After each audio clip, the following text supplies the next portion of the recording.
Good morning student. Class 11th maths हम कर रहे हैं चैप्टर नंबर 6 लीनियर इनइक्वालिटीज़। आज इस वीडियो में हम सॉल्व करेंगे 6.3 एक्सरसाइज का क्वेश्चन नंबर 8।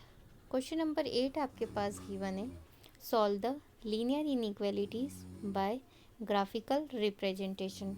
मतलब हमारे पास दो इक्वेशन है लीनियर की और हमें इसको काय पे प्लॉट करना है, ग्राफ पे, और ग्राफ पे प्लॉट करके हमें इसका क्या बताना है, एरिया बताना है। तो फर्स्ट इक्वेशन हमारे पास गिवन है x plus y less than or equals to 9 and the second equation is y greater than x और थर्ड हमको दिया है x greater than or equals to 0। मतलब x के जितने भी शेडेड पार्ट हैं हमारे सब पॉजिटिव डायरेक्शन में ही आएंगे, राइट। मतलब जहाँ पे x की सारी वैल्यूज़ कैसी है, 0 से बड़ी है, मतलब लेफ़्ट साइड ग्राफ के शेडेड पार्ट कुछ भी नहीं जाएगा। क्लियर। अब हमारे पास जो भी दो इक्वेशन गिवन है, सबसे पहले हम एक एक करके इसके क्या करेंगे, सॉल्यूशन फाइंड करेंगे, राइट। तो देखिए सबसे पहले हमारे पास इक्वेशन क्या गिवन है, solution. Given equation is x plus y less than or equals to 9। तो इस इक्वेशन के लिए हम क्या करेंगे, सबसे पहले शेडेड पार्ट पता करेंगे। उसके लिए क्या करेंगे, लाइन बनाना पड़ेगी, और लाइन बनाने के लिए हमें क्या करना पड़ेगा, इसके मिनिमम क्या चाहिए, दो सॉल्यूशन। तो हम दो सॉल्यूशन कैसे निकालेंगे, putting the value of x equals to 0 and y equals to 0 in the equation 1 by 1, then we get value of y equals to 9 and x equals to 9। कैसे आया, देखिए जब हम x को 0 रखेंगे यहाँ पे तो y कितना मिलेगा, 9, और जब हम y को 0 रखेंगे मतलब इसको, तो x की वैल्यू कितनी मिल जाएगी, 9। तो हमारे पास दो सॉल्यूशन क्या हो गए, 0,9 एंड 9,0, ये दो सॉल्यूशन हो गए। तो देखिए हम कैसे लिखेंगे, the required points are 0,9, 9,0। Clear. Checking if the origin in the included in the lines. मतलब अब ओरिजिन को चेक करना है कि इस शेडेड पार्ट में ओरिजिन बिलोंग करेगा या नहीं। तो उसके लिए हम क्या करते, एक्स और वाई की प्लेस पे एक साथ हम क्या रख देंगे, 0,0। देखिए एक्स की प्लेस पे हमने 0 रखा, वाई की प्लेस पे 0 रखा, is less than or equals to 9। It means 0 less than or equals to 9। इससे ही क्लियर हो रहा है कि 0 कैसा है, छोटा, और 9 कैसा है, बड़ा। और ये कंडीशन क्या हो रही है, ट्रू हो रही है।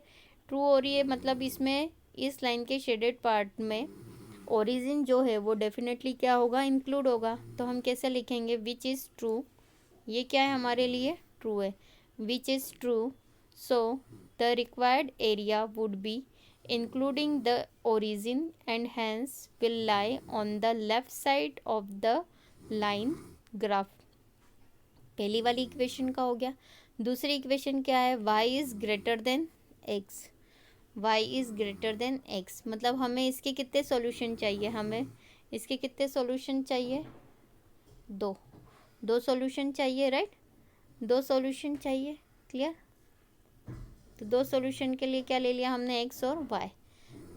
तो सॉल्विंग के लिए हम क्या करेंगे, y इक्वल्स टू x लेके देखेंगे। तो देखिए we get x equals to 0 and y equals to 0, so the origin lies on the lines graph, the other points would be 0,0 and 2,2। मतलब हमारे पास दो पॉइंट्स हो जाएंगे। जब हम x की प्लेस पे 0 रखेंगे और y की प्लेस पे क्या रखेंगे, तो भी कितना मिला, देखिए y इक्वल्स टू कितना है, x। तो अगर x मैंने 0 रखा तो y कितना मिल रहा है, 0। जब x की प्लेस पे 2 रखूँगी तो y भी कितना मिलेगा, 2। 1 रखूँगी तो कितना मिलेगा, 1 मिलेगा। इट मीन्स जितना आप x रखोगे उतना आपको क्या मिलेगा, y मिलेगा। तो 0 रखने पे 0 मिल रहा है, 2 रखने पे कितना मिल रहा है, 2, 1 रखने पे 1 मिलेगा, 5 रखने पे 5। इट मीन्स ये वैल्यू हमेशा कैसी रहेगी, सेम। क्लियर। Checking for 9,0, 9,0। तो 9 क्या है, ये हो गया, y कितना है, 0, 9,0। और ये कैसा है, कंडीशन कैसी है, फॉल्स आ रही है। मतलब कोई भी पॉइंट के लिए ज़रूरी नहीं कि हमेशा ट्रू हो, राइट। बहुत सारे ऐसे पॉइंट्स हैं जिनके लिए ये कंडीशन क्या हो जाएगी, फॉल्स हो जाएगी, राइट। तो we get 0,9 which is false since the area would not including the area below the line's graph and hence would be on the left side of the line। मतलब ये कहाँ जाएगा, एक तो कंडीशन क्या है, फॉल्स है, ओरिजिन इसमें बिलोंग नहीं करेगा और ये कहाँ रहेगा, on the left side of the line. Third क्या देख के रखा है, x greater than or equals to 0, it means the area of the required line's graph would be on the right side of the line graph, therefore shaded are in the required solution of the given inequalities, right। अब देखिए हमारे पास सबसे पहले हमने क्या ले लिया, एक ग्राफ ले लिया, right. This is x axis, this is y x dash और ये क्या हो जाएगा आपके लिए y dash, clear. X axis पे सारी वैल्यूज़ कैसी रहेगी, पॉजिटिव रहेगी। वाई एक्सिस पे भी सारी वैल्यू पॉजिटिव रहेगी। एक्स डैश पे सारी values negative and y dash पे भी सारी वैल्यूज़ कैसी रहेगी, नेगेटिव। अब हमारे पास जो भी दो सॉल्यूशन है उसमें नेगेटिव कुछ भी वैल्यू नहीं है, इसलिए एक्स डैश और वाई डैश पे हमने एक भी पॉइंट नहीं लिया है, राइट। बट हमने जो डिस्टेंस ली है, डिफरेंस लिया है 1 सेंटीमीटर की डिस्टेंस पे, हमने 1 का ही क्या लिया है, डिफरेंस लिया है। इट मीन्स 0 1 2 3 4 ऐसे हमने डिफरेंसेस लिए। तो सबसे पहली लाइन के हमारे पास सॉल्यूशन क्या है, 0,9 और 9,0। तो देखिए 0,9, 0 ये रहा, 9 कहाँ पे, ये रहा वाई की पोजीशन पे, 0 को 9 तक बढ़ाया और दूसरा सॉल्यूशन है 9,0, मतलब x की वैल्यू कितनी है, 9। इन दोनों पॉइंट को मिलाते हुए हमने क्या करा, एक स्ट्रेट लाइन क्या कर दी, ड्रॉ कर दी, ये रही। और उस स्ट्रेट लाइन का हमने क्या लिख दी यहाँ पे, इक्वेशन x + y = 9 इक्वेशन लिख दी। अब इस लाइन का शेडेड पार्ट अगर इधर जाता है, इट मीन्स ओरिजिन बिलोंग करता है, और इधर जाता है तो नहीं करता है। तो हमारे पास इक्वेशन क्या है, फर्स्ट वाली, और ये कंडीशन कैसी है, विच इज़ ट्रू है, तो इसमें शेडेड पार्ट क्या करेगा, बिलोंग करेगा। तो ये इसका शेडेड पार्ट हो गया, राइट। ये इसका क्या हो गया, शेडेड पार्ट हो गया, क्लियर। अब हमारे पास सेकेंड इक्वेशन क्या है हमारे पास, उसके लिए हम सॉल्यूशन देख लेते हैं।